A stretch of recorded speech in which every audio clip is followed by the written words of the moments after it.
Hello, Dr. Paramjit Singh Banipal.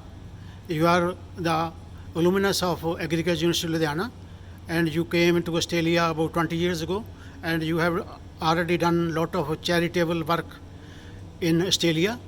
And the alumni of PAU all over the world, they want to know your experiences here, and kindly share your experiences whatsoever you have in your life till now. Dear Dr. Gurmel Singh Sangaji, first of all, thank you very much for your time and giving me the opportunity to share some of my experiences.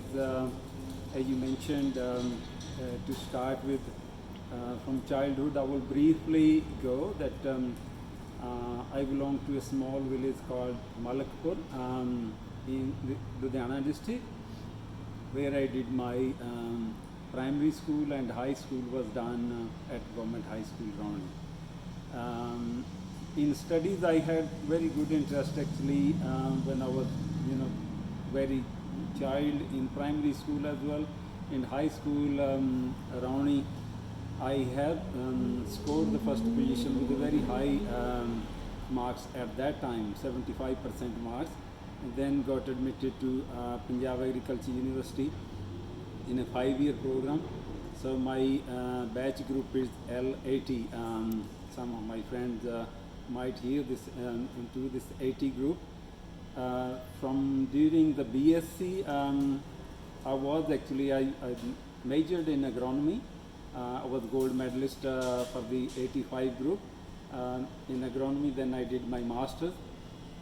Then while doing masters, I had the opportunity to get some jobs. I quickly got, first job was in the Food Corporation of India, and then I worked as an assistant student in the Punjab Prisons Department for some time as well. But after working for a couple of years in this federal government and state government positions, I came back to PAU. I had my thesis to be done, so I completed my master's and worked as an assistant agronomist for nearly 5 years.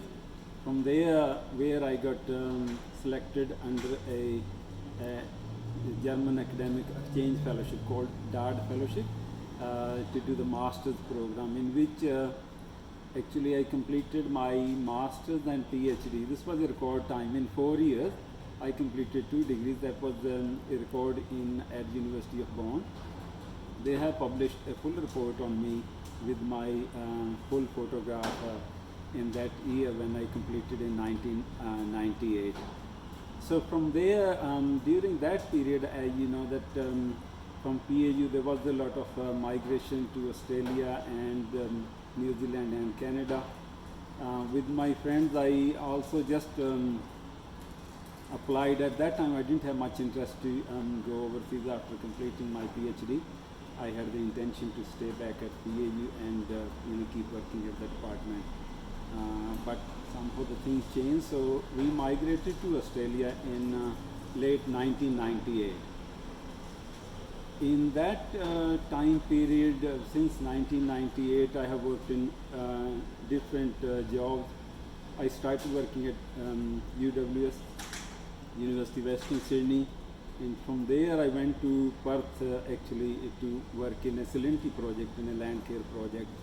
So I did some work over there for nearly a year and a half, then moved back to New South Wales Agriculture, and then from there I came back to UWS and then worked at some local government positions. I was working for Hornsby Council, and from there I moved to the Hillshire Council, where I was working as a senior compliance officer for several years. Then I have been actually doing further studies throughout, since we migrated to Australia. I did some further qualifications in Western Australia and coming here in New South Wales as well. So after that, now I'm working as a senior health and building surveyor at the Hills Council. So for over nearly 10 years I'm working over there. As concerned my family life, we have got, my wife was also, is also from PAU. She did her PhD in plant pathology. And while I was in Germany, She did her postdoctoral in plant pathology department at University of Bonn as well. While coming back here, she worked at the Plant Breeding Institute at the University of Sydney for several years, and then since then she has retired. In my family life, we have got three beautiful kids. Our elder daughter is already married now over 8 years, and we have got two beautiful grandchildren as well. My son is number 2, and my daughter, they are working in their own. My son is doing his own business, and daughter is working in the banking. And Dr. Banipal, can you share your experiences with the charitable organizations and regarding you started the Gurdwara Sahib at Penrith? If you have some experiences to share with your audience, you can share. Thank you very much for that. Thank you. Continue your interview. So you share your experiences with all the viewers of this video. Okay. Dr. Sangha, as you know, in social life, somehow I have been active from day one. Actually, when I was a child, I had a very good interest in doing some work for the community, for the others. Even when I was doing my PhD in Germany, I used to spend a fair bit of time at the local Gurdwara in organizing camps and all that. When we migrated to Australia, I remember first we were all going to Austral Gurukar, and from Western Australia I was coming after 4 weeks and like that. And I have myself, including my family, I know many families have been going to Austral Gurukar. Even Sangat was very much involved in doing the Akhand Path Sahib and all that. And we have travelled during nights to attend the roll and all that. At that time, actually, as you know, during those years, there was a very good community spirit. When you go behind the Gurdwara Sahib in Austral, then it was all overgrown. We had cut down so many trees and prepared the grounds over there. And back then, that was the first actually community games we started in Sydney.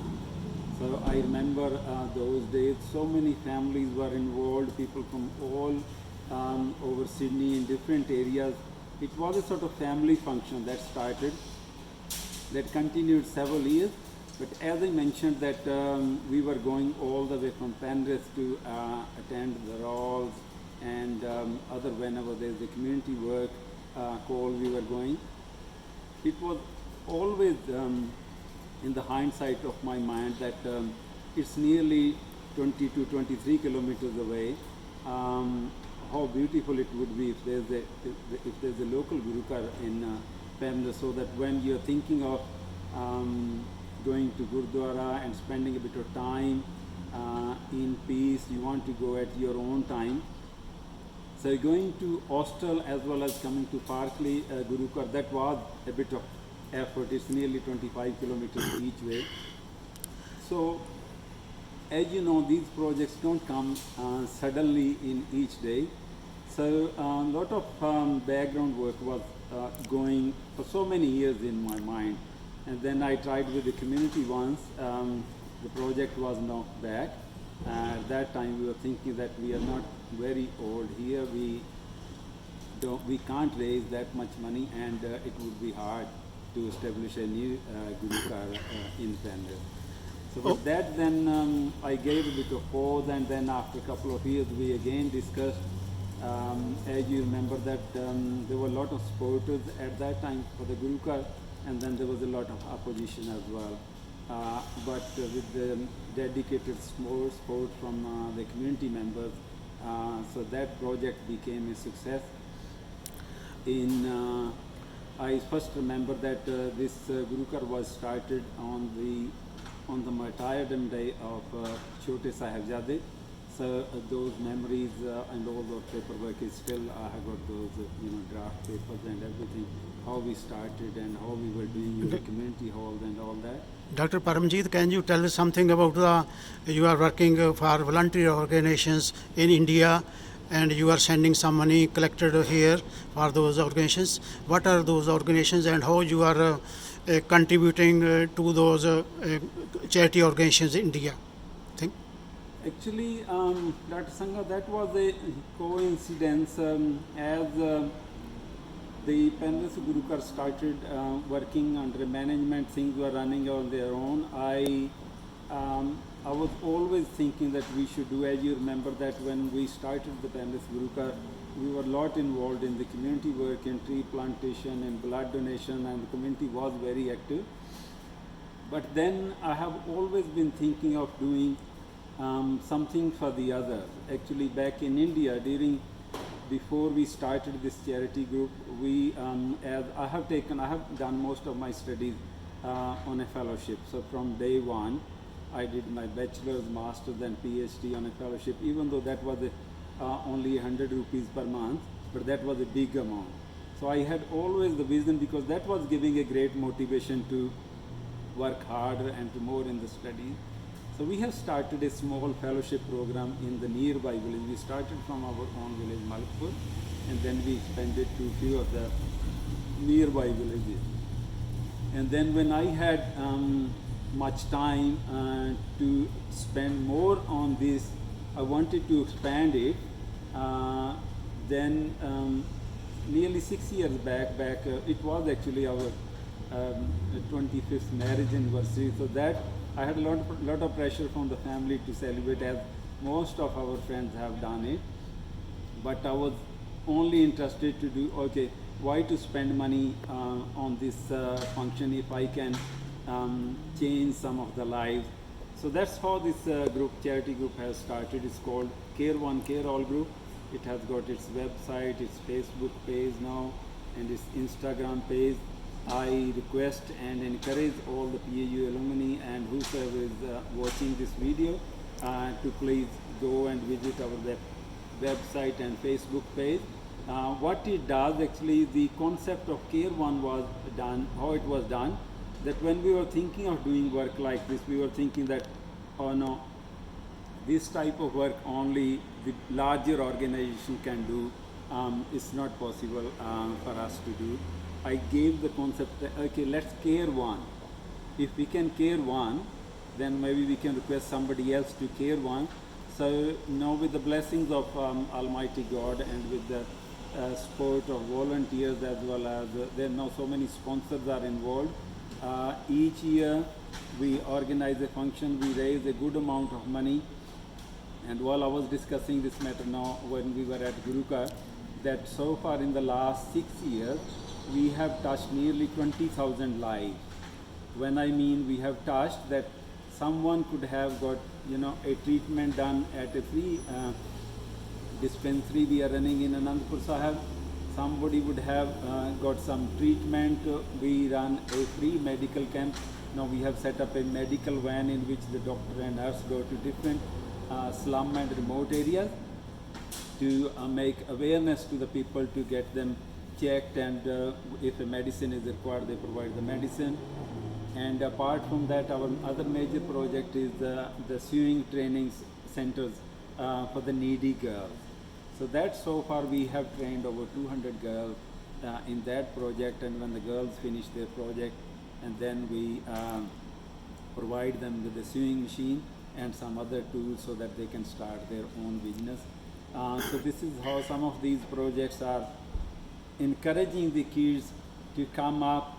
There are some projects for orphan children, for widow ladies from poor economic families, and we have also donated an ambulance who has taken over maybe thousands of patients from here to there, helping somebody to get cured and save their life. And this is how the different charity services are being run in India. We do local work here as well, as you would know that we have done when there was a severe drought in Australia. We have carried out 2 drought runs, taking a full truckloads of toys, groceries, and other useful daily items to different areas in New South Wales. And last year, when the bushfires have broken out, we have carried out nearly 4 bushfire runs, in which tons of food material was delivered immediately to the needy, And now since there's a severe impact of the floods in New South Wales, so we are in negotiation with some of the local volunteers who are working in the flood affected areas. So we are thinking of carrying some household items. Say in the flood affected area people don't have the insurances, so they don't have, say for example, the washing machine is gone, the fridge is gone, or the other household items. So we may be taking slowly those items to them. So this is how these charity works have started, and this is how we carry out. And there's a lot of support from the community. It's growing. It has grown manifold, and all this with the support of the dedicated members, volunteers, and our sponsors that we have been able to carry out this work. Thank you, Dr. Paramjeet Singh ji, for sharing your very valuable information with the PAU alumni all over the world and everybody who will watch this video. Thank you once again, and we will discuss the other things in the next video. Thank you very much for today's giving time to me for such a nice interview. Thank you very much. Okay, Dr. Sakna, thank you very much. Thank you.